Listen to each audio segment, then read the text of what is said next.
this last unit, we're going to be discussing what led up to the fall of communism from 1989 to 1991. Sometimes they call this the 1989 revolutions, but the revolutions spanned this time period a little bit longer than just 1989, depending on what part of Europe you were in.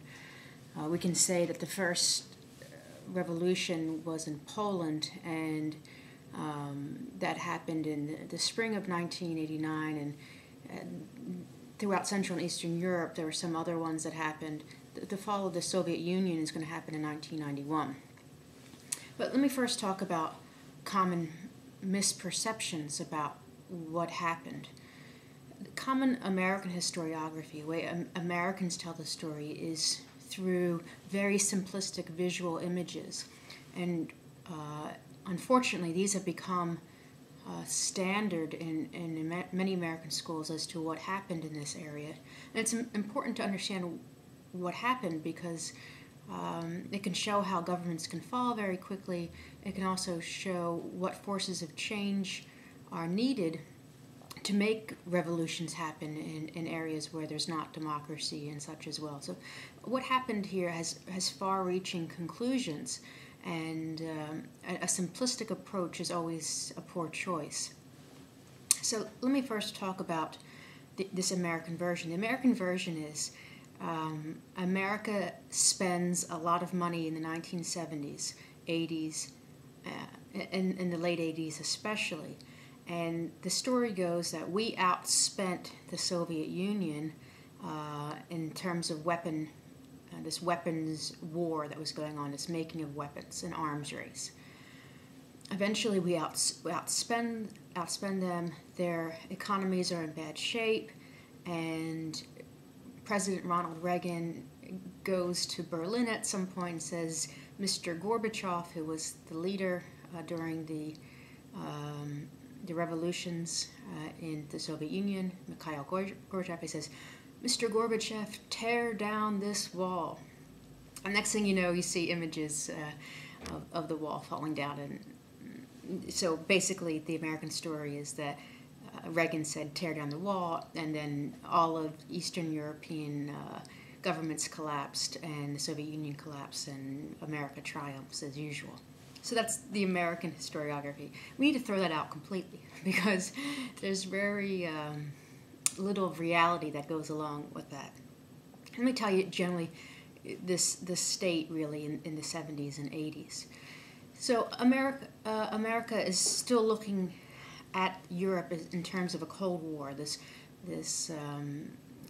fighting for territories and peoples around the globe. Who's going to fall towards communism, or who's going to be heading towards democracy? In Europe, however, the view is something different. It's an internal dichotomy, a division of one and two.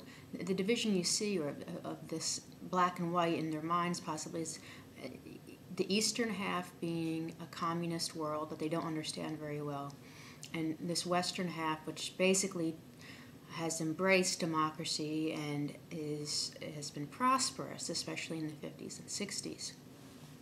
In the 1970s, the focus changes towards the Middle East because the oil crisis happens, and suddenly East and Western Europe seem to have more in common than they did before. Their economies are in trouble because of this oil crisis.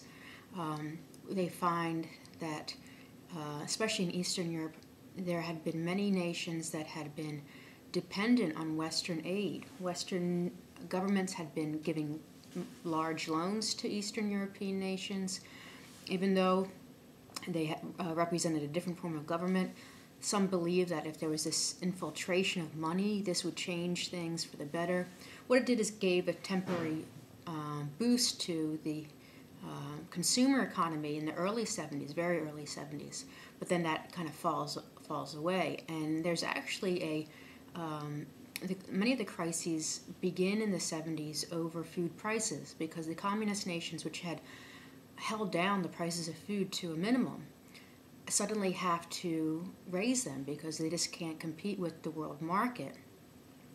And in many nations, especially places like Poland, wages were increased to meet these new demands. Although there wasn't much on the shelves, generally people felt that they had enough money to buy life's necessities. So there was, plenty of, no one was going hungry in Eastern Europe, put it that way. So this crisis begins in some respects as an economic crisis, and there are those who interpret this whole scenario in terms of economics, and that it could be viable. And like any major tumultuous event in history, there's many different angles to look at, and what is the true angle as to why this happened is something that historians fight about and discuss, and this is the job of historians, trying to find maybe unique insights as to why these things happen. There's no simplistic answer ever why World War I happened, or why World War II happened, or why the revolutions of '89 happened. So that's one angle. There's a recession that occurs, and this is something that Americans are starting to understand again here in 2008, and I'm sure into 2009. A recession is occurring. People feel that their money is not going as far as it should go. The economies of Eastern Europe are suddenly falling behind in a technology gap, and that's something that happens in the late 70s and early 80s.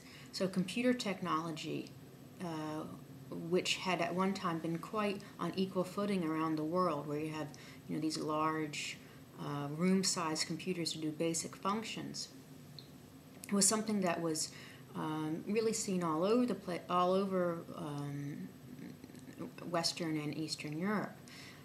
In the space program in the Soviet Union had been very successful, and so that level of technology was on even par for a while.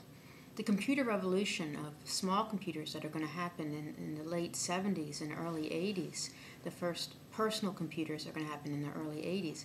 The Soviet Union and Eastern Europe is out of the loop, and many American companies and U.S. government, and the U.S. government in general, is trying to prevent that technology from reaching the communist Eastern Europe, because they knew that this was something that they were gaining an edge on this region.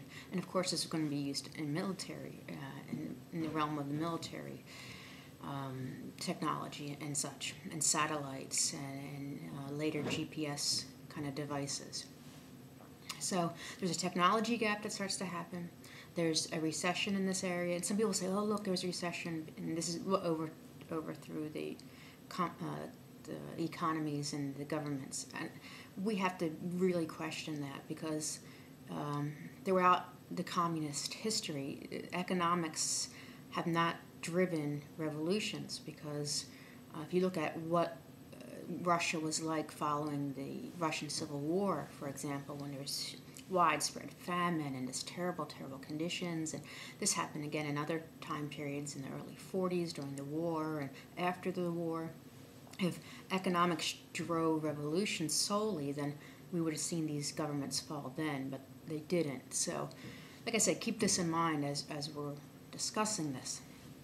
So that's one angle, this economic angle, and it's wrapped up with technology. Another angle is social forces, the dissident movements of internally people trying to fight for democracy in these governments, and I'll talk about that next.